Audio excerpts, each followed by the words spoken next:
Hello everyone. तो start करते हैं आज का अपना चैप्टर नंबर 7। सर इस चैप्टर में स्पेशल क्या है? कुछ है, इसमें कुछ है। जिस तरीके से अभी तक आपने चैप्टर्स पढ़े ना, उसी की सीक्वेंस में ये चैप्टर आगे आता है। जैसे कि आपने पहला चैप्टर नंबर क्या पढ़ा था? चैप्टर नंबर 2 पढ़ा था।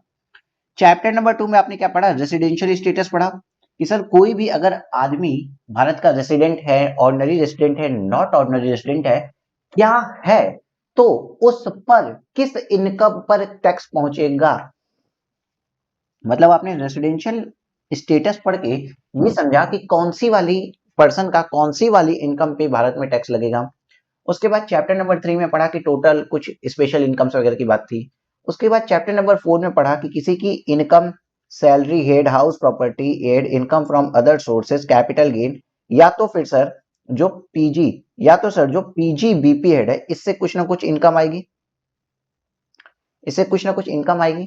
सर चैप्टर नंबर 5 आया, उसके बाद आपने क्या पढ़ा? Clubbing of income. ओके, किसी की इनकम किसी में आके जुड़ जा रही थी, सर आपने कुछ क्लबिंग के प्रोविजन पढ़े। सर कुछ set of and losses carry forward, ये भी आपने पढ़ा चैप्टर नंबर 6 में। और एग्रीगेशन ऑफ इनकम भी पढ़ा सर। हाँ सर, उसके भी कुछ एडजस्टमेंट्स आपने पढ़ लिए थे। ये सब कुछ होने के बाद सर आपकी जो आती है वो होती है ग्रॉस टोटल इनकम। अब सर आपको क्या पढ़ना है? इस ग्रॉस टोटल इनकम के अंदर कुछ डिडक्शंस मिलती है, जो कि चैप्टर नंबर 7 में बताई गई है। लेस डिडक्शंस, याद रखना, हम डिडक्शन बोल रहे हैं, एग्जेम्पशन नहीं बोल रहे हैं। एग्जेम्पशन क्या होता है कि इनकम के अंदर वो आता ही नहीं है। यहाँ पे क्या हुआ, इनकम के अंदर चीजें आ गई हैं और उसमें से कुछ डिडक्शन मिल रहा है, और ये हम चैप्टर नंबर 7 में पढ़ेंगे। उसके बाद आता है नेट टैक्सेबल इनकम। तो ये जो डिडक्शंस आती है ना ग्रॉस टोटल इनकम के बाद, उसको पढ़ेंगे। सर किस बेसिस पे डिडक्शन मिलती है? सर बेसिस क्या होता है डिडक्शन मिलने का? ऐसे ही खाली बैठे बैठे गवर्नमेंट दे देती है क्या डिडक्शन? जी नहीं। डिडक्शन का बेसिस होता है कभी कोई पेमेंट का हो जाता है, कोई इन्वेस्टमेंट का हो जाता है, कुछ एक्सपेंसेस का हो जाता है, और कुछ सेक्टर प्रमोट करना चाहती है गवर्नमेंट, या कोई पॉलिसी प्रमोट करना चाहती है, तब गवर्नमेंट ऐसा करती है। ये जानते हैं एक्चुअल में क्या है? बहुत अच्छी चीज है। गवर्नमेंट यहाँ पे ह्यूमन वेलफेयर के हिसाब से काम करती है। गवर्नमेंट चाहती है कि आप एज अ इंडिविजुअल अपना लाइफ इंश्योरेंस निकालें। आप एज अ इंडिविजुअल अपना लाइफ इंश्योरेंस निकालें, इसलिए वो लाइफ इंश्योरेंस में जो आप पैसा देते हैं ना, उसके लिए एग्जेम्पशन लगाती है। वो गवर्नमेंट चाहती है कि आप एज अ ह्यूमन आप अपना हेल्थ इंश्योरेंस कराएं। तो आप अगर हेल्थ इंश्योरेंस कराते हैं तो आपको डिडक्शन देती है कि उस इनकम पे, मान लो आपने 25,000 रुपए का इंश्योरेंस कराया, तो 25,000 रुपए की इनकम को वो हटा देती है कि हम टैक्स नहीं लेंगे। मतलब क्या है? मतलब सर देखो, छोटा सा एग्जाम्पल, एग्जाम्पल से बहुत अच्छे समझ में आएगा। प्लीज देखो इधर बेटा। हाँ सर, अज्यूम करो बस अभी। सर किसी आदमी की इनकम कितनी है? सर यहाँ पे किसी आदमी की इनकम है सर 7 लाख रुपए। 7 लाख नहीं, 6 लाख रुपए करते हैं, चलो 6 लाख रुपए है। ठीक है, ठीक है सर, ठीक है, 6 लाख रुपए है उस आदमी की इनकम। दो केसेस, दो सिनेरियो हम लेंगे। 6 लाख रुपए इनकम है। सिनेरियो 1 में उस आदमी ने कुछ भी नहीं किया, कोई भी इंश्योरेंस पॉलिसी या अदर जो कि डिस्क्राइब्ड इन्वेस्टमेंट्स हैं वो नहीं लिए हैं। वो नहीं लिए हैं तो भाई साहब उसको टैक्स कितना लगेगा? उसकी नेट इनकम आ गई 6 लाख रुपए, और टैक्स कितना लगेगा? 5 लाख के ऊपर 20% प्लस 12,500 प्लस 4%, मतलब उसके आ रहे हैं अमाउंट, कुछ ना कुछ तो आ ही रहा है टैक्स का।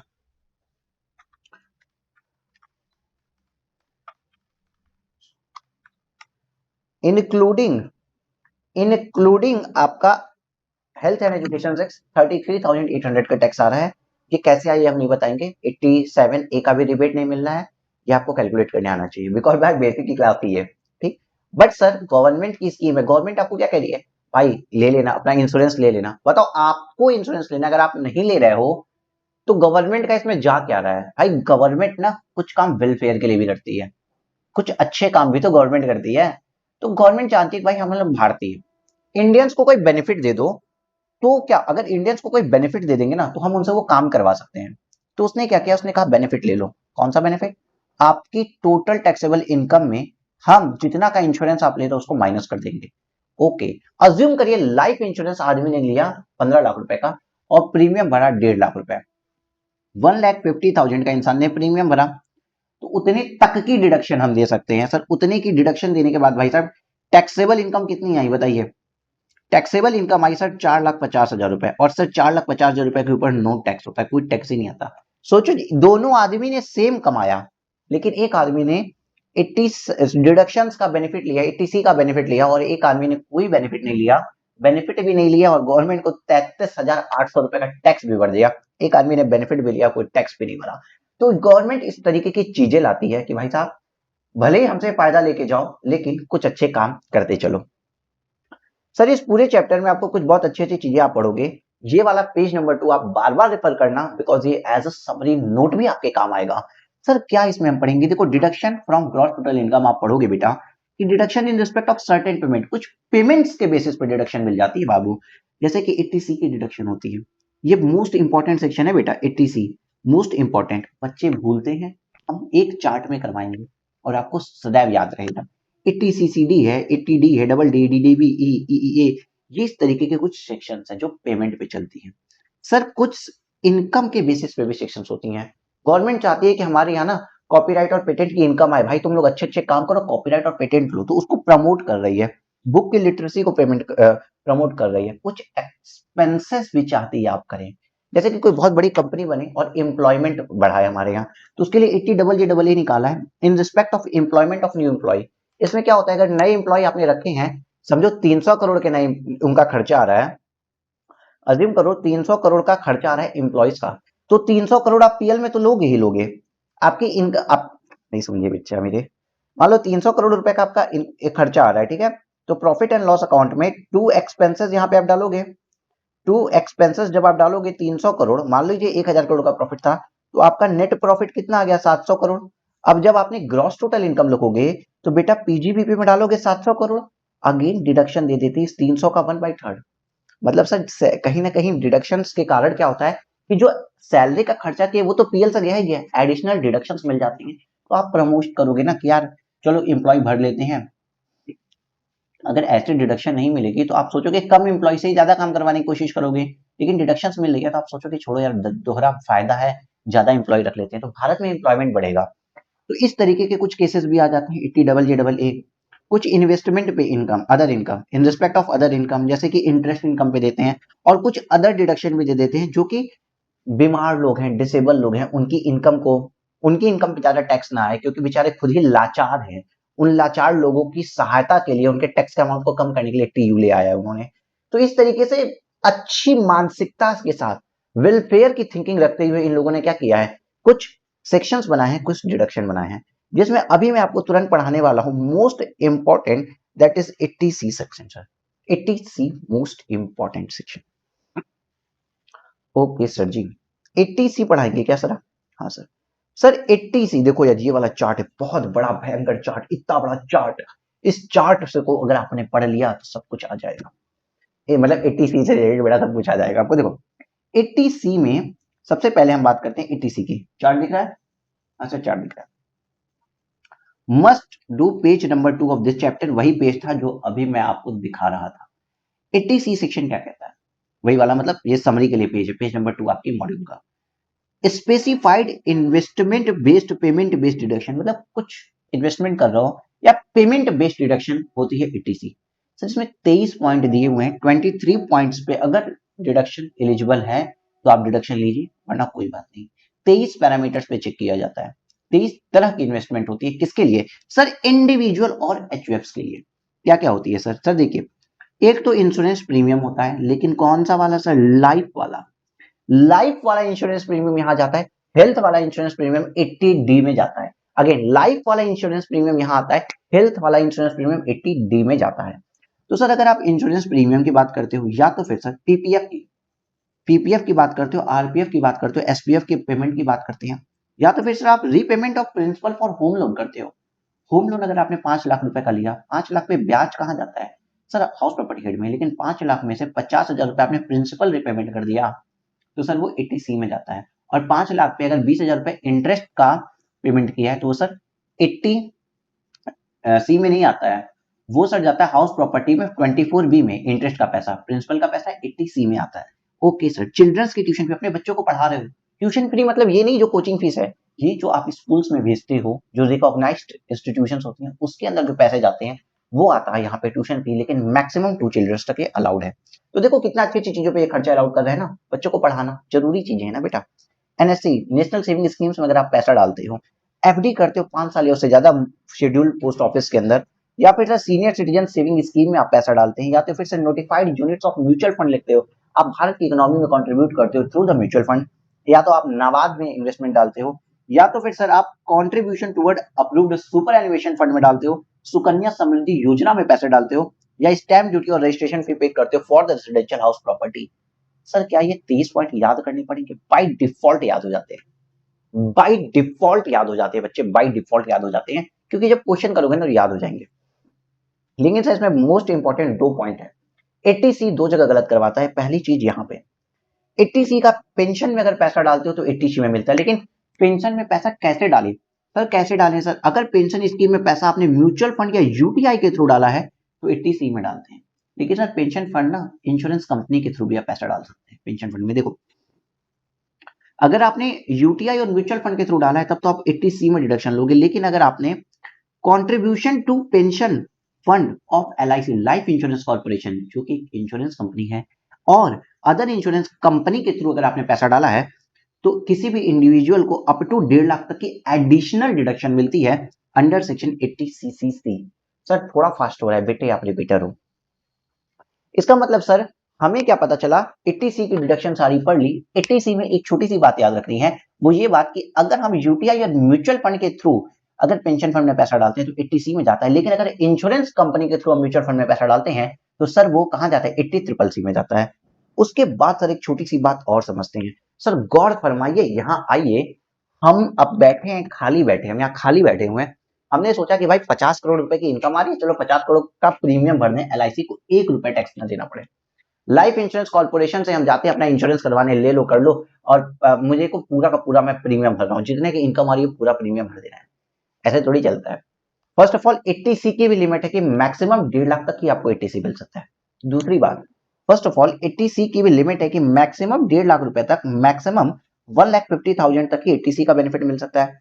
और सर दूसरी भी एक बात होती है। सर दूसरी बात क्या होती है कि ये जो इंश्योरेंस प्रीमियम, सब लोग एक बार इधर देख लो, समृद्धि इधर देखो बेटा, पूर्वा, अंचल,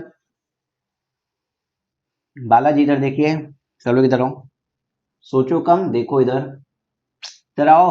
हाँ सर देखो, ये जो इंश्योरेंस प्रीमियम है ना, जो लाइफ इंश्योरेंस प्रीमियम है सर, इस पे भी एक बड़ा एडजस्टमेंट आता है। यहाँ पे रूल चलता है कि आप किसके लिए ले रहे हो, किसके लिए ले रहे हैं। अगर कोई अपनी सेल्फ के लिए लेता है, कोई अपने स्पाउस के लिए लेता है, या अपने चिल्ड्रंस के लिए लेता है, और या तो फिर अगर HUF अपने मेंबर्स के लिए लेती है, तभी आपको इंश्योरेंस प्रीमियम का डिडक्शन मिलेगा। मतलब अगर मैंने अपने पड़ोसी के लिए ले लिया तो क्या इंश्योरेंस प्रीमियम का डिडक्शन मिलेगा? बिल्कुल भी नहीं। अपनी स्पाउस के लिए लो, चिल्ड्रन के लिए लो, खुद के लिए लो, अगर HUF हो तो अपने मेंबर्स के लिए लो। और यहाँ पे अगेन एक एडजस्टमेंट आता है कि चिल्ड्रन मतलब एनी चिल्ड्रन।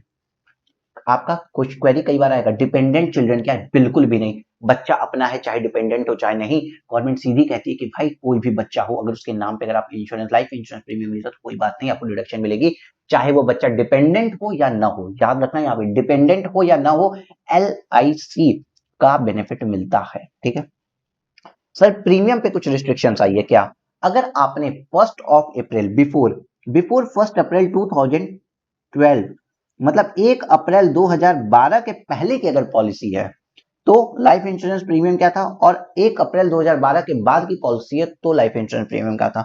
1 अप्रैल 2012 के बाद की पॉलिसी है, मतलब नाउ अडेज अब इधर में अगर आप पॉलिसीज लेते हैं तो क्या होता है, प्रीमियम का अमाउंट और 10% off sum assured which ever is lower तक का आपको बेनिफिट मिल सकता है। अज्यूम करिए कि आपने कोई पॉलिसी ली है 35 लाख रुपए की, 35 लाख रुपए क्या है इसका? Sum assured. सुन लो बेटा, अरे यार बस 3 मिनट 4 मिनट और सुनो, पूरा कंसेप्ट क्लियर हो जाएगा। 35 लाख सम एश्योर्ड है, आपने इसका प्रीमियम पेड कितना किया है? प्रीमियम पेड किया है आपने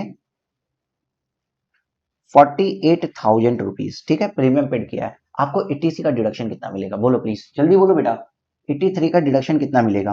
तो सर प्रीमियम पेड आपने 48,000 किया, प्रीमियम पेड 48,000 किया, और 10% off sum assured, 10% off sum assured कितना हो रहा है यहाँ पे? 3,50,000 हो रहा है। एक सेकेंड समझ लो, 48,000 ने 4,80,000 का प्रीमियम पे किया है, 4,80,000 का प्रीमियम पेड किया है। तो सर प्रीमियम पेड 4,80,000 और 10% ऑफ सम एश्योर्ड कितना हो रहा है सर?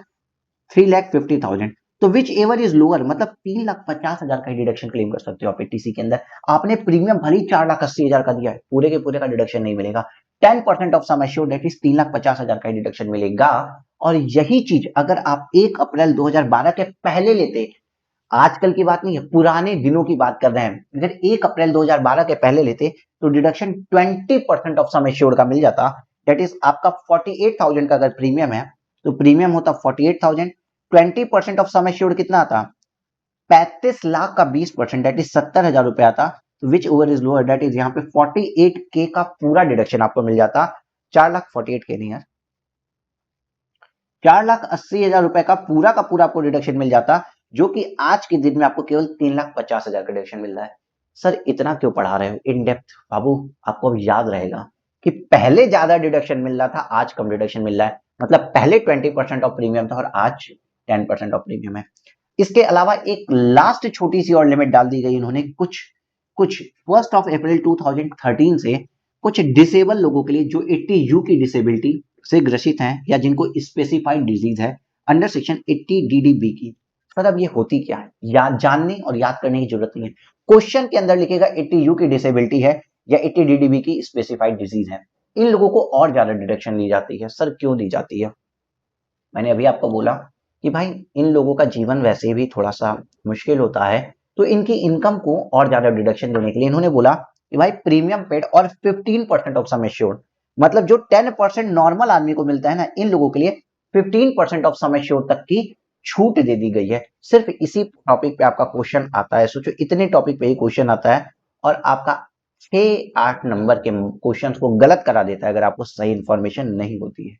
सिर्फ और सिर्फ 16 मिनट के अंदर पूरा कंसेप्ट आपको आ चुका है। और एक बात याद रखना, केवल 3 ही लिमिट ही तो है, बीते दिनों के लिए 20%, आज के दिनों के लिए 10%, मतलब जो 1 अप्रैल 2012 ऑनवर्ड्स के लिए 10% ऑफ सम एश्योर्ड, उसके पहले 20% ऑफ सम एश्योर्ड, और बेचारे 80U वाले जो डिसेबिलिटी है या जिसको स्पेसिफाइड डिजीज है उसके लिए 15% होती है। 1 अप्रैल 2013 से, देखो 1 अप्रैल 2013 से, इसके अलावा पूरे बुक में कुछ है ही नहीं। उसके अलावा 80C के अंदर एक ये बात भी पड़ी थी, इंश्योरेंस अगर यूटीआई और म्यूचुअल फंड से तो 80C में, और इंश्योरेंस कंपनी के थ्रू अगर आपने पेंशन में पैसा डाला है तो सर आपको 80CCC के अंदर डिडक्शन मिलती है। बेटा बस इतना सा पढ़ना था। देखो अभी तो हमने चार्ट का इतना पार्ट पढ़ा है और इससे हम अपने को ना बहुत कुछ कवर हो जाएगा, इतने से अपने को बहुत कुछ कवर हो जाएगा। तो हम चलें, आए बोलो। हाँ सर क्वेश्चन पे आते हैं, चलिए सर क्वेश्चन पे आते हैं, आइए आइए सर क्वेश्चन पे आते हैं।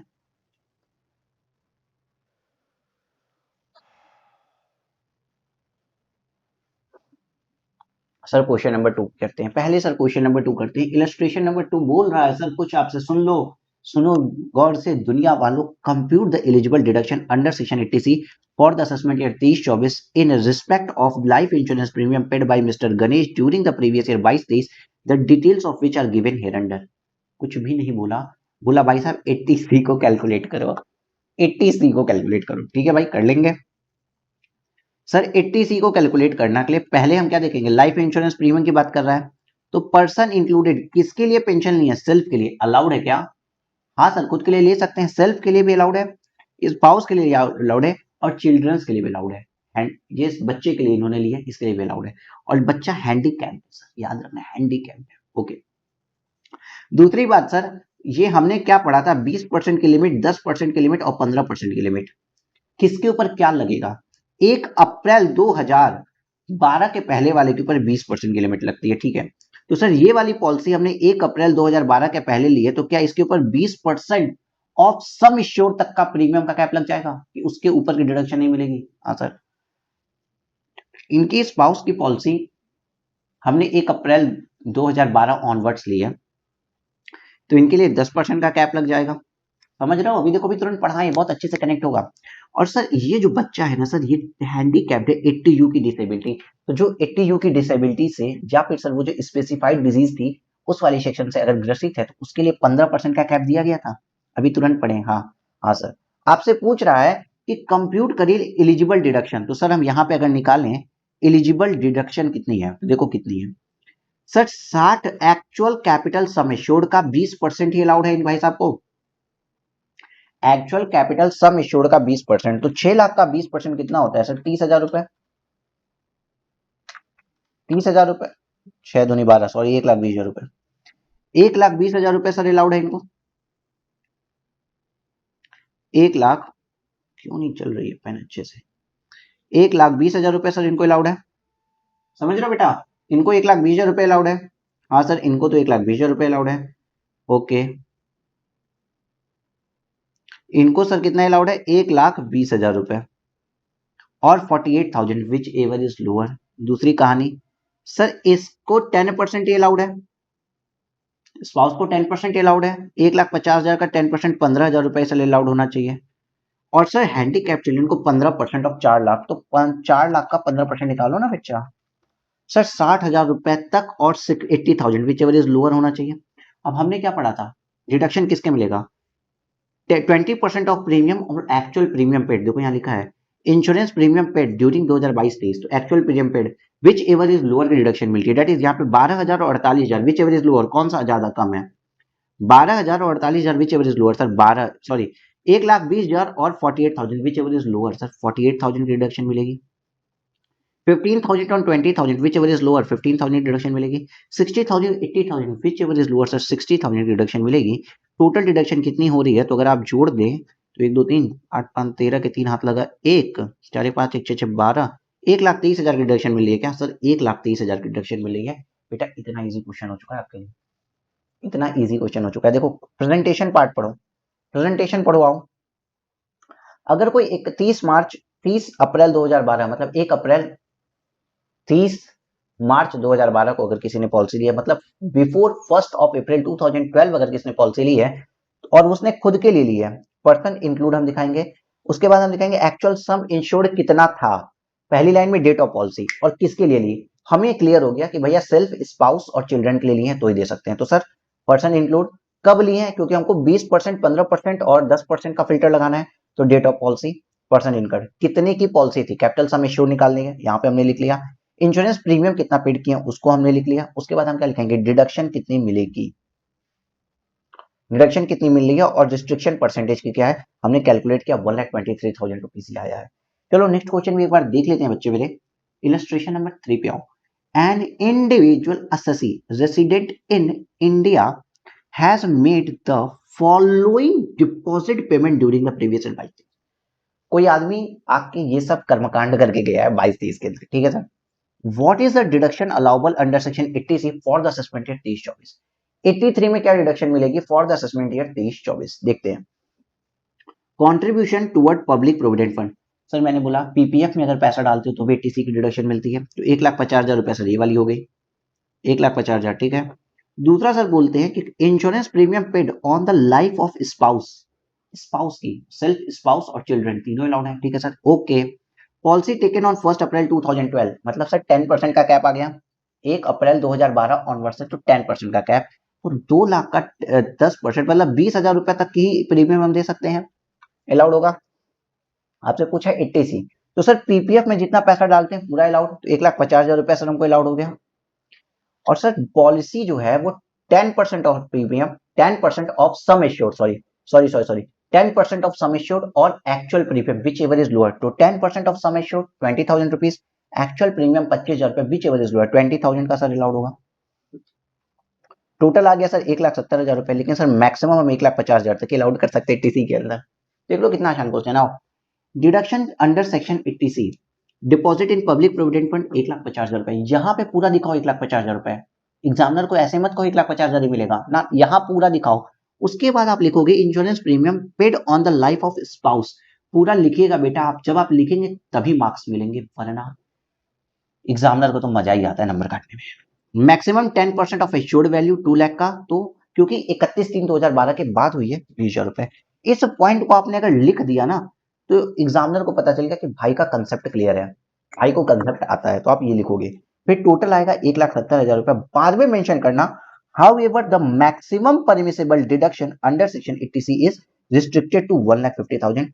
however भले ही 1,70,000 रुपए के लिए एलिजिबल है, मैं एलिजिबल हूं कि मैं स्टैट्यूटरी ऑडिट करूं, मैं एलिजिबल हूं कि मैं टैक्स ऑडिट करूं, कंपनी ऑडिट करूं, ये जीएसटी ऑडिट करूं, कंपनीज बनाऊं, सबके लिए एलिजिबल है हम लोग, ठीक है। कंपनी बनाए, एलएलपी बनाए, लेकिन हम कंपनी एलएलपी बनाते नहीं, मैं सीएस को दे देता हूँ, तो मैं एलिजिबल हूँ लेकिन कर नहीं रहा हूँ। उसी तरीके से आप एलिजिबल हैं 1,70,000 की डिडक्शन पाने के, लेकिन एक्ट ने बोल दिया, कंस्ट्रेंट लगा दी कि 1,50,000 रुपए के ऊपर डिडक्शन नहीं देंगे। मैं कंपनी बना सकता हूं लेकिन नहीं बना रहा हूं, टाइम का कंस्ट्रेंट है, इसलिए मैं सीएस को दे देता हूं।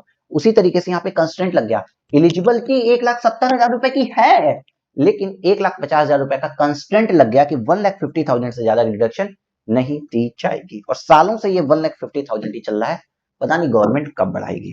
क्लियर है? क्लियर है सर। तो आइए सर एक चीज और आपको बता दूं। आप देखिए इसमें ये चीज क्या, पीपीएफ लिखिए, पब्लिक प्रोविडेंट फंड, सब कुछ वही है जो आप लोग यहाँ पे पढ़े हो, उसी के ऊपर ज्यादा क्वेश्चन आते हैं। और एक बार इस चार्ट को आप खुद से बनाएंगे प्लीज, देखो मैं बड़ा भी कर देता हूँ स्क्रीन, लेकिन प्लीज प्लीज प्लीज आप लोग प्लीज इस चार्ट को खुद से बनाइए और स्क्रीनशॉट ले लो या पॉज करके बनाना शुरू कर दीजिए बाबू, तुरंत के तुरंत। चलते हैं सर अपने आगे क्वेश्चंस के ऊपर, ठीक है? ठीक है सर। सर चलिए नेक्स्ट क्वेश्चन देखते हैं क्या है आपका। Next question page illustration number 4 पे आएंगे। 2 3 अपने कर लिए हैं क्वेश्चन, इलस्ट्रेशन नंबर 1 अभी पेंडिंग है, हो जाएगा थोड़ी देर में। क्वेश्चन 4, इलस्ट्रेशन नंबर 4, चलो पढ़ते हैं। सर यहाँ सैलरी के बारे में बात कर रहा है, और हम लोग एक बात जानते हैं कि हम लोग सैलरी जब हेड पढ़ते थे ना, जब हम लोगों ने सैलरी हेड पढ़ा था, तो सैलरी में हम लोग एक बहुत अच्छी बात जानते थे कि सैलरी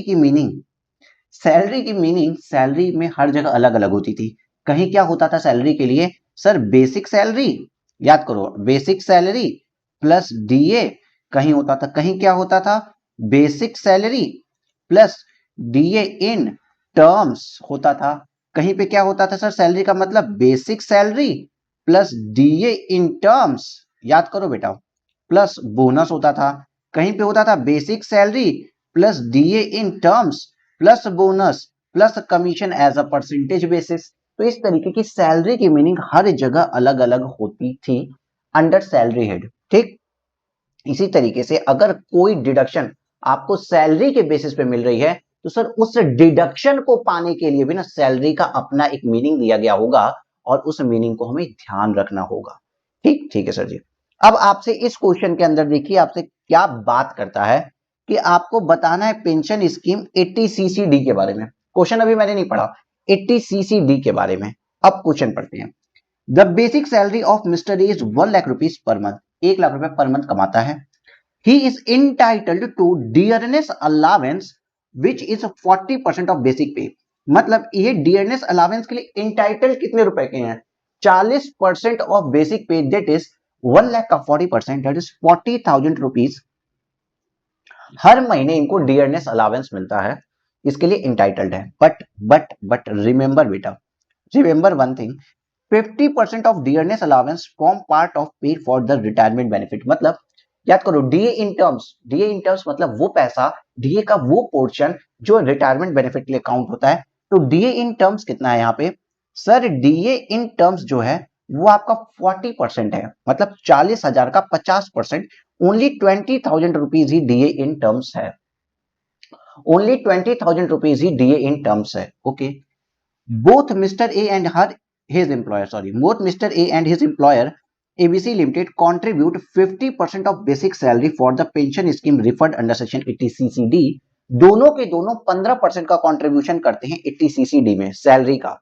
सुनो, दोनों के दोनों बेसिक सैलरी का 15% कंट्रीब्यूट करते हैं। Explain the tax treatment in respect of contribution of mister A. Tax treatment बताना है मिस्टर ए के हाथों में क्या होगा, मतलब सर टैक्स ट्रीटमेंट किसका किसका बताना होगा, एम्प्लॉयर का भी एम्प्लॉय का भी। और सर यहाँ पे अगर हमको 80CCD में कुछ बताना है, तो हम ये देखेंगे कि 80CCD में हमको जो एग्जामिशन मिल रही है वो क्या है। तो इसका मतलब हम 80CCD को पहले पढ़ेंगे। और कुछ चीजें हमको पता होनी चाहिए कि पेंशन में कॉन्ट्रीब्यूशन कितनी कर रहे हैं, पेंशन में कॉन्ट्रीब्यूशन कितनी हो रही है बताइए प्लीज बेटा, बोलो ना यार, कैलकुलेटर निकाल लो ना मेरे भाई। 15% ऑफ बेसिक पे, देखो ना बेसिक सैलरी का 15% कौन कंट्रीब्यूट कर रहा है, एम्प्लॉय भी कंट्रीब्यूट कर रहा है, एम्प्लॉयर भी कंट्रीब्यूट कर रहा है, दोनों के दोनों बेसिक सैलरी का 15% कंट्रीब्यूट कर रहे हैं। 1 लाख रुपए आपकी बेसिक सैलरी थी, इंटू 12 आपने किया, 12 लाख रुपए आपकी बेसिक सैलरी हो गई। 12 लाख का 15% दैट इज 1,80,000 का कंट्रीब्यूशन, 1,80,000 का कंट्रीब्यूशन कौन कौन कर रहा है, देखो दिख रहा होगा, 1,80,000 का कंट्रीब्यूशन एम्प्लॉय भी कर रहा है और 1,80,000 का कंट्रीब्यूशन एम्प्लॉयर भी कर रहा है। तो डिडक्शन कितने की मिलेगी उसको हम पढ़ेंगे किसके अंदर, 80 CCD के अंदर। टैक्स ट्रीटमेंट क्या होगा? तो sir always remember one thing, जहां पे भी सैलरी के बेसिस का डिडक्शन आया, सैलरी पे आधारित डिडक्शन आया, तो सैलरी को कौन डिफाइन करेगा? वो डिडक्शन वाली सेक्शन। सैलरी हर जगह अलग अलग होती है ना, तो डिडक्शन वाली सेक्शन पता है क्या बोलती है कि बेनिफिट आपको दिया जाएगा 10% ऑफ सैलरी, तो सैलरी का मतलब भी वही लोग बताएंगे। सर अब ये सेक्शन क्या है, चलिए इस चीज को मैं आपको बताता हूं अपने इसी चार्ट से। आपको सर किसके बारे में पढ़ना है? 80 CCD के बारे में। देखो 80 CCD ये किसके लिए आती है sir? Contribution to pension funds के अंदर, वो कंट्रीब्यूशन जो एम्प्लॉय कर रहा हो या वो कंट्रीब्यूशन जो एम्प्लॉयर कर रहा हो। ओके, इतना क्लियर है? हाँ सर, यहां तक की बात तो क्लियर हो गई। और कौन सी सेंट्रल गवर्नमेंट के फंड में कर रहा हूं, न्यू पेंशन स्कीम में कर रहा हूं, अटल पेंशन योजना में कर रहा हूं, कहीं पे भी बेटा आप कंट्रीब्यूशन कर रहे हो ना, तो वो 80 CCD 1, 80 CCD 1B और 80 CCD 2, इन तीन सेक्शंस, इस एक 80 CCD के अंदर ये तीन जो पार्ट है इसी में कहीं ना कहीं जाके एडजस्ट हो जाएगी। क्लियर? समझ रहे हो? बाद में बनाना।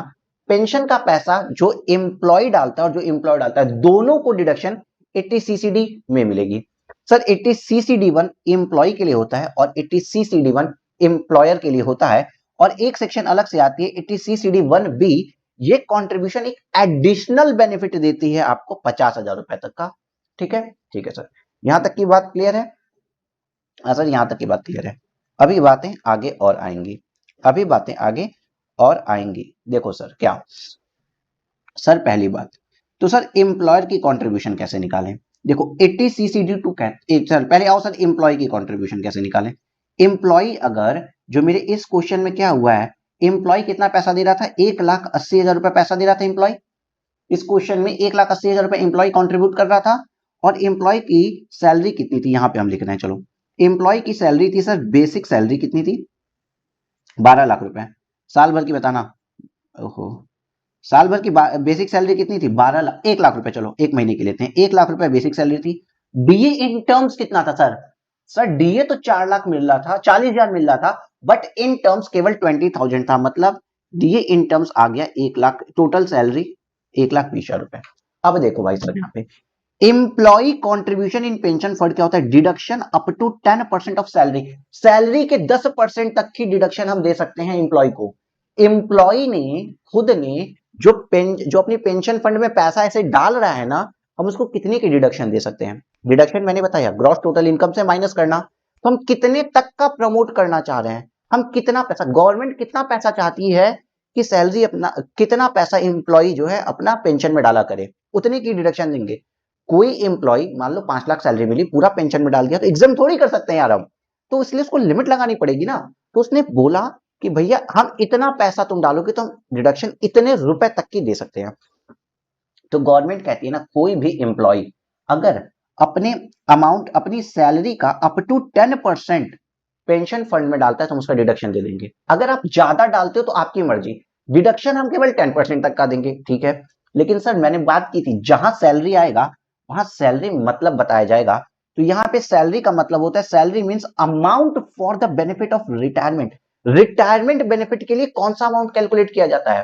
तो रिटायरमेंट बेनिफिट के लिए ऑलवेज कैलकुलेट किया जाता है basic salary plus DA in terms, dearness allowance in terms, that is basic salary plus DA in terms. जो आपके इस क्वेश्चन में बेसिक सैलरी आपकी 1 लाख रुपए है और डीए इन टर्म्स 20,000 है, दैट इज 1,20,000 रुपए है। ठीक है, लेकिन कॉन्ट्रीब्यूशन कितना कर रहा है भाई साहब? 15% ऑफ बेसिक सैलरी। कॉन्ट्रीब्यूशन कितना कर रहा हूं? 15% ऑफ बेसिक सैलरी। 1 लाख रुपए की बेसिक पे है का 12 मतलब सालाना का 15%, 1,80,000 रुपए का कॉन्ट्रीब्यूशन करता है एम्प्लॉय। 1,80,000 रुपए का कॉन्ट्रीब्यूशन करता है, तो सर उसको डिडक्शन कितने की मिलेगी? 1,20,000 रुपए की मिलेगी, इससे ज्यादा नहीं मिल सकती। ये बात समझ में आई कि नहीं आई? इसी क्वेश्चन में है ये, एम्प्लॉय 1,80,000 का कॉन्ट्रीब्यूशन कर रहा है, फिर भी उसको डिडक्शन केवल 1,20,000 रुपए तक की मिलेगी, इससे ज्यादा कुछ नहीं मिल सकती। सर ये वाली बात समझ में आ गई। अब देखो सर 80 CCD 1 हो गया। अब सर यहाँ पे 80 CCD 2 भी है सर, 80 CCD 2 भी है। अभी वो एम्प्लॉयर के नजरिए से है, वो एम्प्लॉयर के नजरिए से। लेकिन एक बार एम्प्लॉय के नजरिए वाली बात एक बार आप लिख लो, ये लो एम्प्लॉय के नजरिए वाली बात आप लोग लिख लो जरा। लिखो जल्दी से, पॉज करके लिख लो बेटा, पॉज करके लिख लो। बड़ा कर दूं स्क्रीन, आ जाऊं मैं? हाँ सर, लो मैं आ गया। सर अब एक बहुत बड़ा हैक है, अब एक बहुत बड़ी बात है। अब आइए सर इस वाली सेक्शन पे, इतना पढ़ा उसके बाद अब इस एक सेक्शन पे आओ, और ये सेक्शन है आपकी 80 CCE। ये एक सेक्शन होती है जो कहती है अगर कोई आदमी 80C का ये वाला बेनिफिट लेता है, 80C का कोई आदमी अगर 80C का बेनिफिट लेता है, 80C में इंडिविजुअल बेनिफिट कितना अलाउड है? बोल मेरे भाई, 80C में आप इंडिविजुअली इस सेक्शन के अंदर ₹1,50,000 तक का बेनिफिट ले सकते हो। इंडिविजुअली सेक्शन में मैंने पढ़ाया था, हाँ सर आपने पढ़ाया था, इंडिविजुअली 1,50,000 तक का बेनिफिट ले सकते हैं। तो उन्होंने बोला अगर कोई एक आदमी है जो इस सेक्शन का बेनिफिट लेता है, साथ ही साथ वो 80 ट्रिपल सी इस वाली सेक्शन का बेनिफिट ले लेता है, contribution to pension fund of LIC, pension fund अगर यूटीआई और म्यूचुअल फंड का है तो सर 80C में जाता है। पेंशन फंड अगर आपका किसमें है, इंश्योरेंस कंपनीज का है, तो 80CC में जाता है। और पेंशन फंड अगर central government new pension scheme और अटल पेंशन योजना वाला है, गवर्नमेंट का अगर पेंशन फंड है तो 80CCD में जाता है। ठीक है, तो सर 80C में यूटीआई और म्यूचुअल फंड वाला पेंशन फंड जाता है। देखो यहाँ लिखा है मैंने, notified pension scheme of UTI और म्यूचुअल फंड। 80CCC में किसका जाता है, इंश्योरेंस कंपनी वाला। और गवर्नमेंट कंपनी अटल पेंशन योजना या न्यू पेंशन स्कीम में अगर कोई पैसा डालते हो तो सर वो कहां जाता है, 80CCD के अंदर। ठीक है, तो सर अगर किसी ने कुछ पैसा यहां डाला है, 80C में 1,50,000 की लिमिट है, 80CCC में सर 1,50,000 रुपए की लिमिट है, ये भी डाल सकते हो। और उसके बाद सर किसी ने 80CCD में भी मान लेते हैं 2 लाख रुपए, यहाँ पे कितना डाला था, 1,20,000, 1,80,000 डाला था। देखो 1,80,000 रुपए सर मान लीजिए किसने यहाँ भी डाल दिया है, जो बाद में इनको मिला 1,20,000 ही मिलेगा। किसने हर जगह पैसा डाल दिया है, तो क्या इसको हर जगह यहाँ पे भाई साहब इनको क्या हम क्या करें क्या न करें, ये कैसे मुश्किल है। यहाँ पे इनको 1,50,000 की डिडक्शन दे दे, यहाँ पे भी इनको 1,50,000 की डिडक्शन दे दे, यहाँ पे भी इनको 1,20,000 की डिडक्शन दे दे। मतलब सर अगर हम कैलकुलेट करें तो टोटल डिडक्शन आ गई 4,20,000 रुपए की। क्या हम इनको इतनी ज्यादा डिडक्शन दे देंगे? गवर्नमेंट कहती है नहीं, ये भी पेंशन से रिलेटेड आ रहा है। 80C में अदर खर्चे हैं बट पेंशन भी है, ये भी पेंशन से रिलेटेड आ रहा है, ये भी पेंशन से रिलेटेड आ रहा है। इतनी ज्यादा टैक्स प्लानिंग आपको नहीं करने देंगे।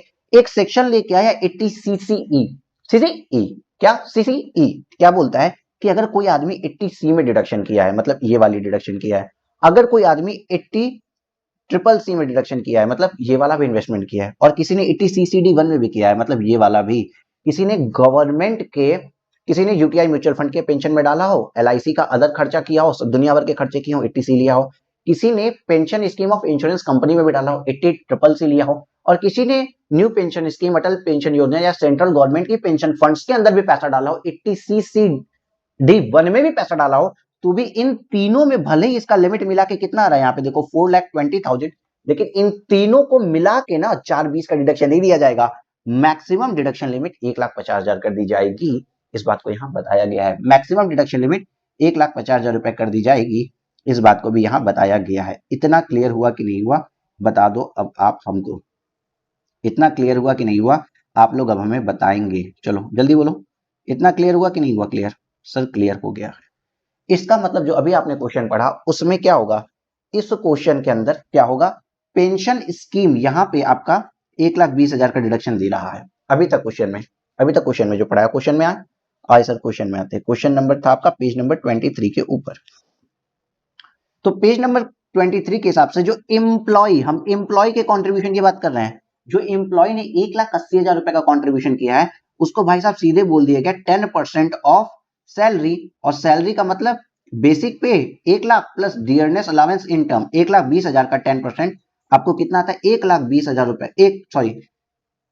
हाँ 1,20,000 गुड़े 12, 1,20,000 गुड़े 12 करो, यहाँ पे 1,20,000 गुड़े 12 करो, एनुअल देखते हैं ना, 1,20,000 गुड़े 12 करो, कितना आता है, 14,40,000 आता है। सैलरी कैलकुलेट तो कर लो नालायक, उतना तो आता ही होगा। 14,40,000 का 10% ही आपको अलाउड होगा 80CCD1 के अंदर। का 10% कितना होता है, का 10% दैट इज 1,44,000 रुपए सर आपको अलाउड हो जाएगा। 1,44,000 रुपए सर आपको अलाउड हो जाएगा। जो मैंने वहां पे एग्जाम्पल देते समय बनाया वो मंथली बेसिस पे कैलकुलेट किया था, तो 120 लिख दिया था समझाने के लिए। अब यहाँ कैलकुलेट करो एनुअल बेसिस पे, तो 1,44,000 रुपए आपको 80CCD1 का डिडक्शन मिलेगा। इतना क्लियर है? किसको? एम्प्लॉय का जो कॉन्ट्रीब्यूशन था, एम्प्लॉयर का कॉन्ट्रीब्यूशन अभी अलग आएगा 80CCD2 में, ठीक है। 80CCD1 में एम्प्लॉय का कॉन्ट्रीब्यूशन आया। देखो अब sir, tax treatment in the hands of mister A in respect of, चलो, in respect of contribution of pension scheme referred under section 80CCD, ये एम्प्लॉयर की बात कर रहा है, उसको हटा देंगे। मिस्टर ए का कंट्रीब्यूशन देखते हैं। एम्प्लॉय का ओन कंट्रीब्यूशन, किसका? एम्प्लॉय का ओन कंट्रीब्यूशन। अभी मेरे साथ कोई मत लिखना बाबू, एम्प्लॉय का ओन कंट्रीब्यूशन की बात करते हैं कि मिस्टर ए कंट्रीब्यूशन किए थे पेंशन स्कीम में, अलाउ हो गया deduction under section 80CCD1। However जो डिडक्शन रिस्ट्रिक्टेड है 10% ऑफ सैलरी का ही, तो सैलरी कितनी होगी इसके लिए? तो वो बताया गया बेसिक पे प्लस डीए इन टर्म्स, ठीक है। मतलब सैलरी को पहले कैलकुलेट करो। Therefore salary for the purpose of deduction under section 80CCD for mister A would be, basic salary आपकी थी 1 लाख की 12 लाख रुपए, 50% dearness allowance, sorry dearness allowance 40% of salary, that is 4,80,000 का आपको सैलरी मिला था, डियरनेस अलाउंस था। मैंने मंथली पे कैलकुलेट करके एग्जांपल के लिए समझाया, यहाँ पे एनुअल कैलकुलेट कर रहा है, 4,80,000 का था, ठीक है। तो 50% dearness allowance see for the purpose of retirement benefit है, तो यहाँ पे 4,80,000 का 50% होता है 2,40,000। तो कुल मिला जुला के salary for the purpose of deduction under section 80CCD कितना आ गया? 14,40,000 रुपए। इसको मैंने कैसे कैलकुलेट किया है? मैंने कैसे कैलकुलेट किया था कि सर 1 लाख रुपए पर मंथ, 1 लाख रुपए प्लस 20,000 रुपए पर मंथ, दैट इज 1,20,000 रुपए एक महीने के लिए एलिजिबल है, तो 12 महीने के लिए कितना होगा? 14,40,000 रुपए। मैंने ऐसे कैलकुलेट किया था, क्या गलत था? नालायक वही तो आ रहा है। उन्होंने 12 महीने का एवरेज निकाला, मैंने एक महीने का एवरेज निकाल के 12 से मल्टीप्लाई कर दिया, बात तो वही है। सर अब कमाल की बात यहां पे आएगी, कमाल की बात आएगी कि डिडक्शन अंडर सेक्शन 80CCD1 जो है ना, is restricted to 10% of 14,40,000 rupees. तो जो कंट्रीब्यूशन आपने 1,80,000 रुपए का किया है, बीइंग 15% ऑफ बेसिक पे, 12 लाख का 15%, 1,80,000 रुपए आप एम्प्लॉय अपने फंड में डाले हो, पेंशन फंड में, उसकी डिडक्शन केवल 1,80,000 की जगह 1,44,000 रुपए तक ही मिल सकती है। कितना सर? 10% of salary. सैलरी कौन सा? Basic salary plus DA in terms, क्योंकि सैलरी बेस्ड जहां डिडक्शन मिलेगा वो सैलरी का मतलब हम बताएंगे। ओके गुरुजी, तब आगे क्या करें? सर अगर हम देखते हैं ना, तो 1,80,000 में से हमको 1,44,000 रुपए का जो डिडक्शन मिल गया, दैट इज मेरे पास अभी भी 36,000 रुपए का डिडक्शन नहीं मिल पाया, बट हमने खर्चा किया है। और हमने कहाँ खर्चा किया है? Contribute 50% of pension scheme referred in section 80CCD में। 80CCD में जो पेंशन स्कीम बोली है, उसमें हमने खर्चा किया है कितना? 15% का। क्लियर? क्लियर है। आइए सर, अब फिर से आइए सर, फिर से आइए सर, वहां पे आइए 97। सर इसी पन्ने पे देखते हैं, हमको 80CCD1 में 1,44,000 रुपए का अलाउ हो गया है, 1,44,000 रुपए का सर हमको अलाउ हो गया। यहाँ पे 1,44,000 रुपए हमको अलाउ हो गया है कि नहीं हुआ है? 36,000 बचा है, हमने 1,80,000 दिया था। आगे आओ, आगे आओ, आओ बाबू। यहाँ पे थोड़ा सा मंथली गलती बोल दिए थे, 1,20,000, उसको इग्नोर करो ना यार, क्या व्हाट्सएप कर रहे हो? चलो 80CCD1B में जो भी होता है एडिशनल डिडक्शन, यहाँ पे देखो क्या लिखा है एक बात, 80CCD1B कॉन्ट्रीब्यूशन अगर आपने इसी वाले में किया है, central government new pension scheme, Atal pension योजना, इसी में अगर आपने कॉन्ट्रीब्यूशन किया है, तो एडिशनल डिडक्शन 50,000 रुपए तक का अलाउड होता है। तो सर जहां पे जो आपका 36,000 अलाउड नहीं हो पाया, 1,80 में से 1,44, तो यहाँ हुआ ये 36,000 आप इस सेक्शन में अलाउ करा सकते हो, ये इस सेक्शन में अलाउ करा सकते हो। और दूसरा तरीका पता है क्या होता है कि आप यहाँ पे 50,000 अलाउ करा लो और यहाँ पे 1,30,000 अलाउ करा लो, तो भी सर आपका देखो 1,80,000 हो जा रहा है। उसका कारण ये देखो, उसका कारण अभ्यास सीरीज है, रिवीजन बैच है, फिर भी हम पूरा डिटेल देंगे। उसका कारण क्या होता है कि 80C ये वाली सेक्शन, 80CCC ये वाली सेक्शन और 80CCD1 ये वाली सेक्शन मिलकर 1,50,000 होती है ना, तो इस वाली सेक्शन के अमाउंट को अगर आप कम कर लेते हो, तो इन दोनों में उससे ज्यादा अमाउंट का बेनिफिट ले सकते हो। समझ में आनी चाहिए बात। मतलब अगर मान लो अगर आप इसको 1,44,000 रुपए क्लेम करोगे 80CCD1 में, अगर इस वाले सेक्शन में, मैं पेन बदल दूं ताकि आपको ज्यादा अच्छे से क्लियर हो, 80CCD1 में, अरे यार 1,44,000 रुपए, मान लो ये वाला जो पॉइंट है, अगर आपने इसमें 1,44,000 कैलकुलेट किया, तो ये दोनों में आपको कम करना पड़ेगा ना, एक 50 की लिमिट है, तो इन दोनों को मिला के 6,000 ही कैलकुलेट क्लेम कर सकते हो। लेकिन अगर इसको 1,30,000 ही आपने क्लेम किया तो इन दोनों सेक्शन को मिला के आप 20,000 रुपए क्लेम कर सकते हो, क्योंकि मैक्सिमम 1,50,000 ही टोटल क्लेम कर सकते हो। इसलिए मैंने कहा कि दो तरीका है, या तो सर यहाँ पे 36,000 केवल क्लेम करो, या इसको पूरा का पूरा जो एडिशनल अलाउड है, ये एडिशनल है, इसके ऊपर कोई भी लिमिट नहीं लगी है, 50,000 रुपए तक अलाउ कर सकते हो, तो पूरा पूरा 50,000 रुपए ले लो और 30,000 रुपए 80 CCD 1 में अलाउ कर दो, 1,30,000 रुपए 80 CCD 1 में अलाउ करवा लीजिए। ये भी एक पॉसिबिलिटी बनती है। बाकी इससे ज्यादा डिटेल अब इस क्वेश्चन पे हम नहीं देंगे।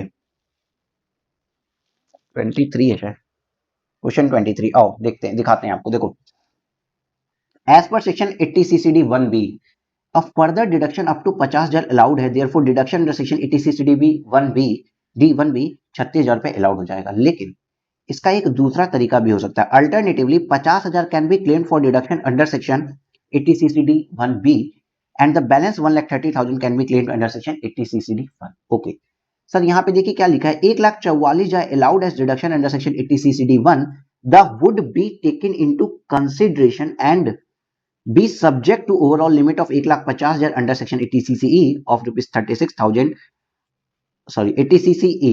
ठीक है, मतलब वो जो 80 CCE था ना, 80C, 80CCC और 80 CCD 1, इन तीनों को मिला के 1,50,000 रुपए से ऊपर की डिडक्शन नहीं ले सकते हैं। ये बात लिखी थी 80 CCE के अंदर, उसी बात को कह रहा है। दूसरी बात कहता है कि 36,000 रुपए अलाउड हो जाएगा डिडक्शन 80 CCD 1B में, क्योंकि 80 CCD 1B आउटसाइड है the overall limit of 1,50,000 under section 80 CCE। बेटा बड़ा इंपॉर्टेंट है, ऐसे अलग अलग सेक्शन पढ़ाना बहुत इजी है, जब इंटीग्रेट करके पढ़ाना पड़ता है ना तो समझ में आता है कि भाई क्या है, मतलब क्या। देखो फिर से ये रुक जाओ, ये अपने आप चल रहा है, देख लो। हेलो, इसने लिख दिया, चलो चलो भाई, डन हटो। ये देखो,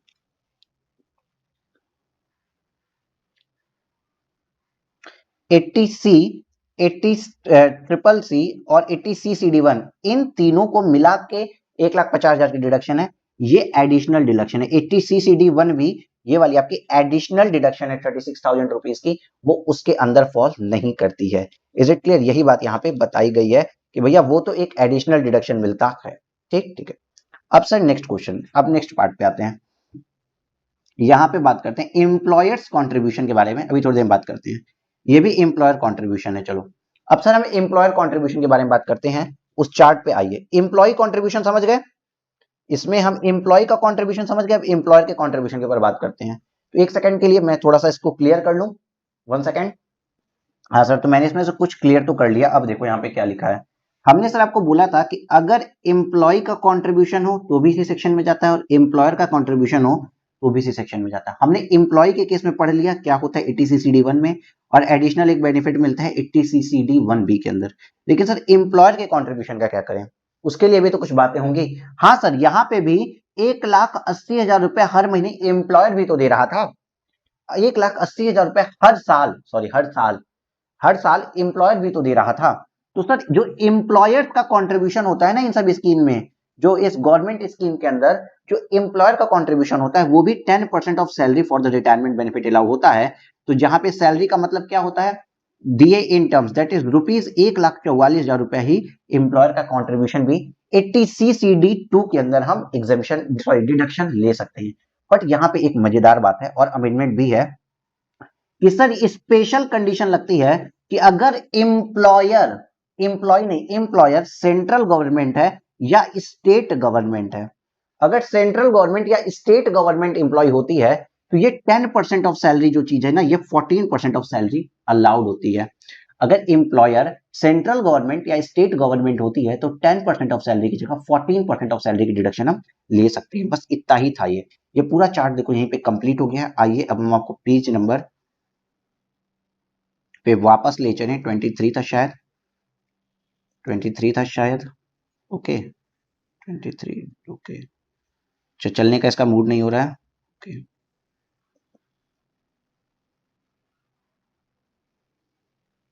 अच्छा, 23 पे हम आ चुके थे तो बार बार 23 लिख रहे थे। ओके चलो 23 ही पेज नंबर था। अब इसमें एम्प्लॉयर का कंट्रीब्यूशन का क्या करेंगे, तो देखो यहाँ पे साफ साफ लिखा है एम्प्लॉयर का कंट्रीब्यूशन क्या करेंगे। परेशान मत हो जाना कि सर समझ में नहीं आ रहा है, क्योंकि ये हार्ड है, केवल हम न्यूमेरिकल आपको थ्योरी पढ़ा के छोड़ नहीं दे रहे हैं। देखो, employer contribution to such pension scheme would be treated as salary since it specifically included in the definition of salary. Employer का कंट्रीब्यूशन भी सैलरी माना जाता है, ठीक है, अंडर सेक्शन 1718, क्योंकि एम्प्लॉयर के कंट्रीब्यूशन को सैलरी की मीनिंग में इंक्लूड किया गया है। Therefore 1,80,000 being 15% of salary, that is 12 lakh will be included in Mr. A salary। तो 1,80,000 रुपए जो कि ऑफ 15% ऑफ 12 लाख, 1,80,000 रुपए को भी सैलरी का पार्ट माना जाएगा। उसके बाद यहाँ पे आते हैं एम्प्लॉयर का जो कंट्रीब्यूशन है ना पेंशन स्कीम में, would be allowed in as deduction under section 80 CCD2। 80 CCD2। अब एम्प्लॉयर का कंट्रीब्यूशन अलाउड है, और हमने पढ़ा 10% ऑफ बेसिक पे प्लस डीए इन टर्म्स तक अलाउड होता है। बट सर एम्प्लॉयर अगर गवर्नमेंट है, सेंट्रल या स्टेट गवर्नमेंट है, तो 14%। अब हम चेक करें कि एम्प्लॉयर कौन है, तो सर यहाँ पे आइए, यहाँ पे लिखा है both mister A and his employer ABC limited. ABC limited मतलब एक कंपनी है, गवर्नमेंट कंपनी नहीं है, एबीसी लिमिटेड है। देखो कहीं नहीं लिखा है कि ये सेंट्रल गवर्नमेंट या स्टेट गवर्नमेंट की कंपनी है। इसका मतलब इसके लिए जो लिमिट होगी ना वो 10% ऑफ सैलरी की होगी, 14% ऑफ सैलरी की नहीं होगी। तो subject to maximum 10% of salary, therefore deduction under section 80 CCD2 would not be restricted to ₹1,40,000 even though the entire employer's contribution of 1,80,000 is included in salary under section 1718। तो जो पूरा का पूरा जो अमाउंट है ना वो सैलरी के पार्ट में इंक्लूड कर लिया जाता है, ये याद रखना। पूरा का पूरा जो भी हमको पेंशन मिला है, कंट्रीब्यूशन है, वो सैलरी की डेफिनेशन में इंक्लूड है। देखो यहाँ पे क्या लिखा है, would also be restricted to 1,40,000 even though. देखो जो डिडक्शन हमको मिलेगी ना वो हमको 1,44,000 रुपए की मिलेगी, लेकिन जो मेरी सैलरी होगी वो माना जाएगा कि पूरी की पूरी एम्प्लॉयर का जितना कंट्रीब्यूशन पेंशन फंड में आया, एम्प्लॉयर का जितना कंट्रीब्यूशन पेंशन फंड में आया है वो पूरा का पूरा मेरे सैलरी का पार्ट तो बन गया 1,80,000 रुपए, लेकिन उसमें से 1,80,000 में से हमको डिडक्शन सिर्फ 1,44,000 रुपए, 1,44,000 रुपीज की मिलेगी। Okay okay sir.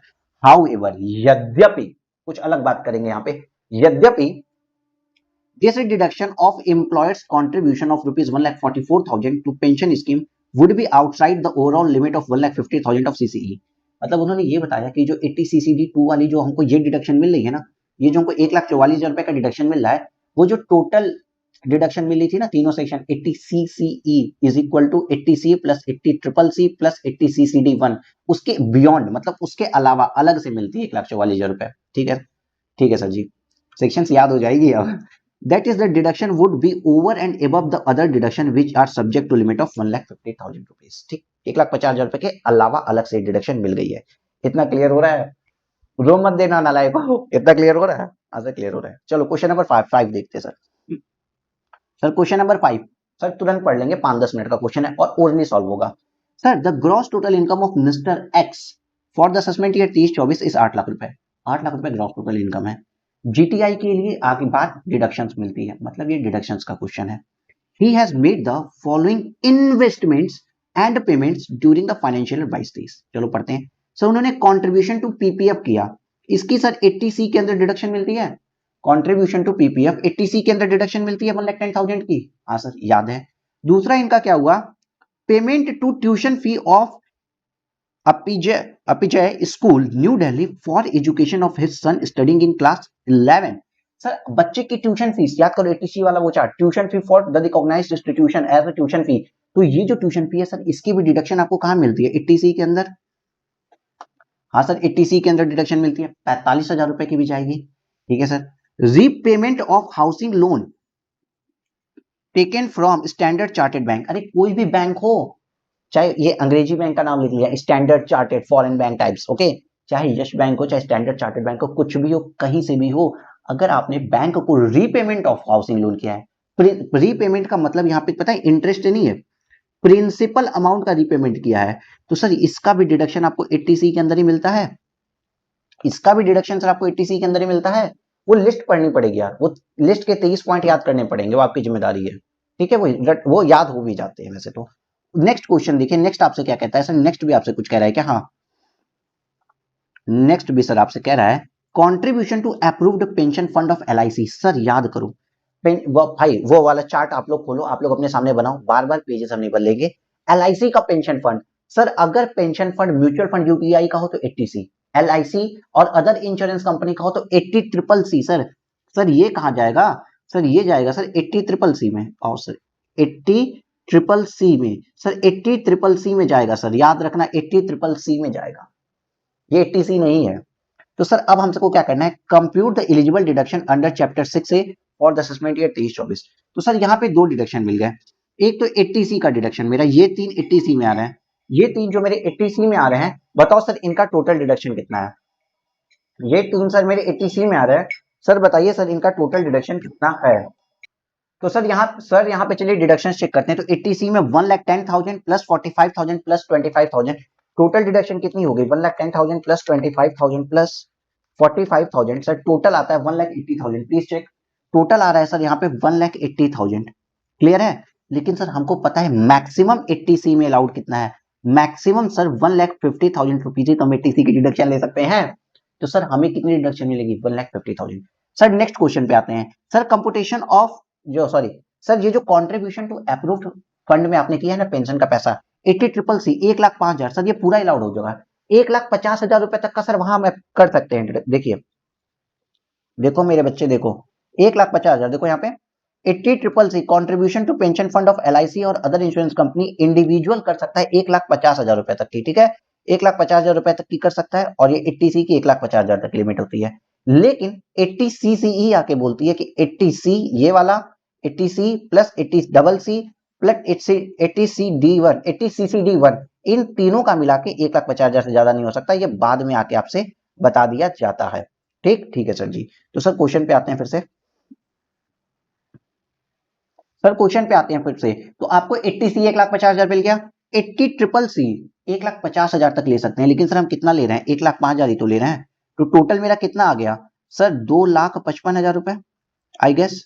हाँ सर, लेकिन सर मैंने अभी बताया ना 80CCE भी तो एक सेक्शन आ गई जो बोलती है 80C plus 80CCC plus 80CCD1, इसमें टोटल अमाउंट आप 1,50,000 से ऊपर डिडक्शन नहीं ले सकते।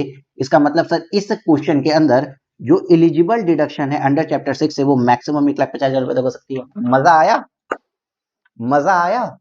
अलग अलग पढ़ोगे, अलग अलग चार्ट से पढ़ोगे, ये सब चीजें एक साथ आप क्वेश्चन के साथ नहीं करोगे तो हमेशा गलत होगी, इतना सुन लो, हमेशा गलत होगी। इट मींस सर देखो यहाँ पे क्या लिखा है, computation of deduction under chapter 6 से for the assessment year 23-24, deduction under section 80C, PPF का पैसा, ट्यूशन फी का पेमेंट और रिपेमेंट ऑफ हाउसिंग लोन, तीनों जोड़ दो सर 1,80,000 तो आपका 80C का बनता है।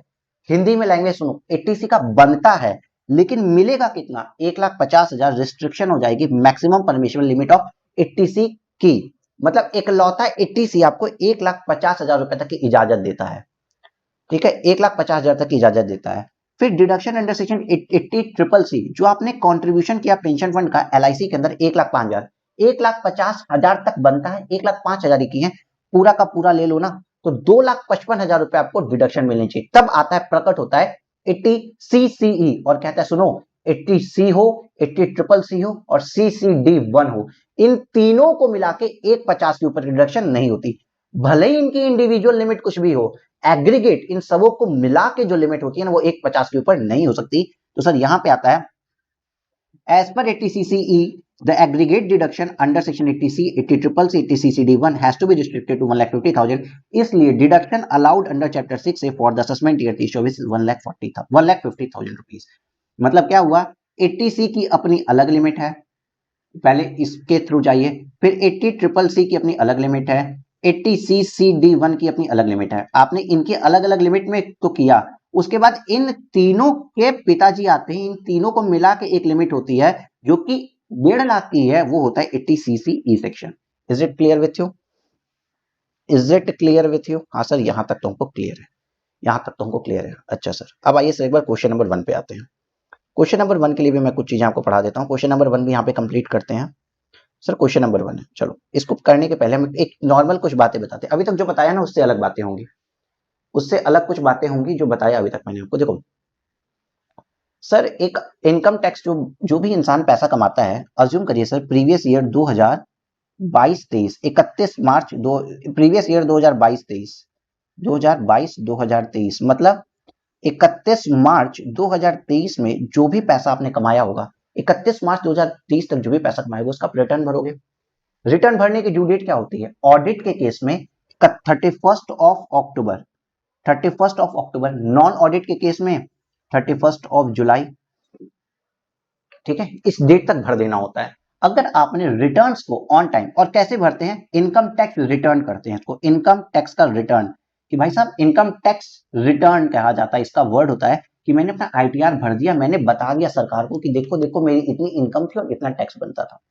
अगर आपने इसको ऑन टाइम भरा, मतलब इस ड्यू डेट तक भरा, तो ये 139(1) सेक्शन के अंदर भरता है। एक सेक्शन होती है 139(1), उसके बाद भरता है।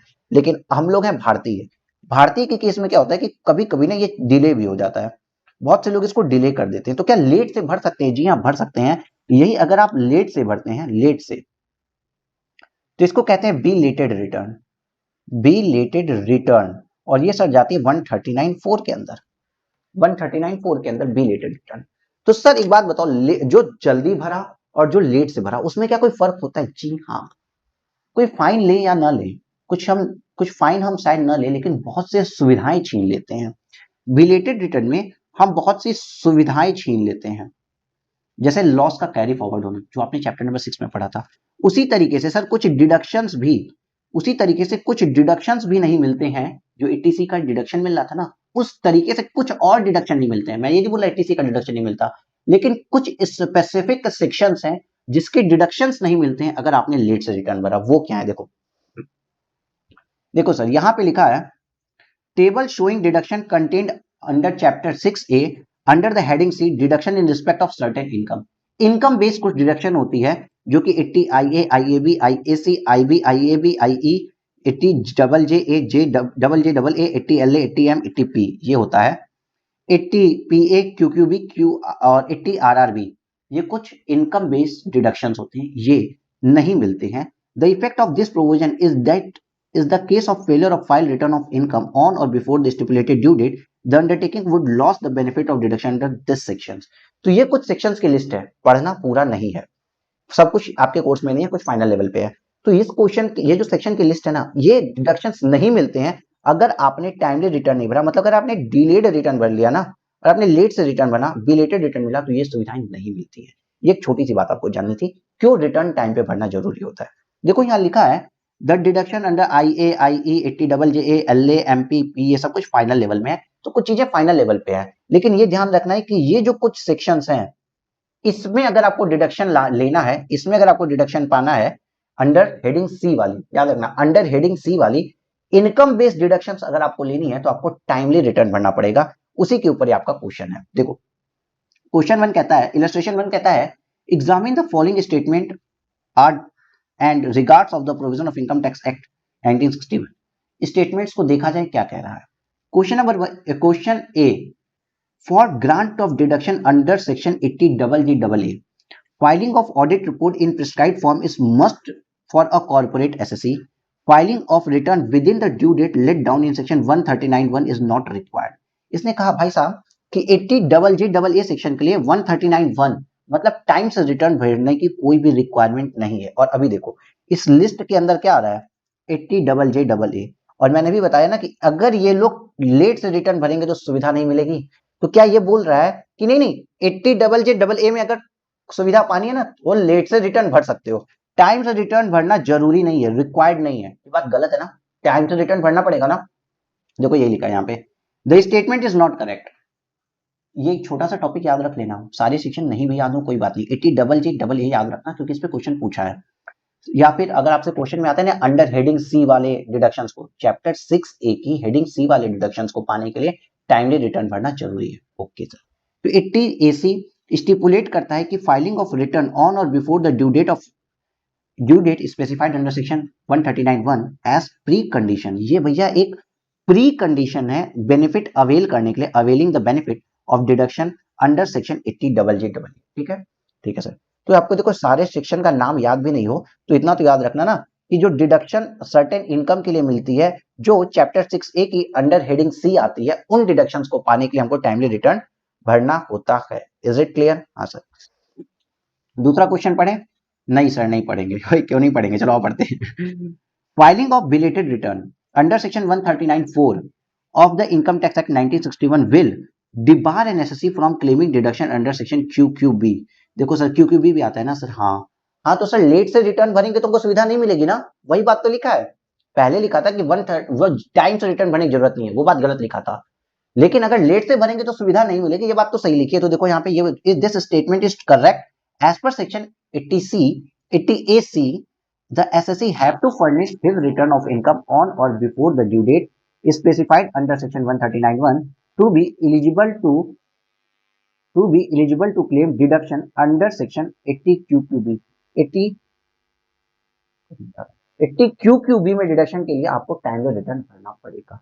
इतना क्लियर हो रहा है कि नहीं हो रहा है बताओ। हाँ सर, यहाँ तक की बात तो हमको क्रिस्टल क्लियर हो गई है सर, हमको कोई तकलीफ नहीं है, कोई दिक्कत नहीं हो रही है। तो सर देखो यहाँ तक की बात आपको क्लियर है। आज की क्लास को यहीं पे रोकते हैं। एक बार इस चार्ट को आप लोग जूम करके या कैसे भी करके बनाना चाहो। 80C वाला तो बना लिया था, 80CCD वाला ये पूरा चार्ट आप बना लीजिए। बड़ा कर देते हैं और चलिए आप लोग इसको बना लीजिए।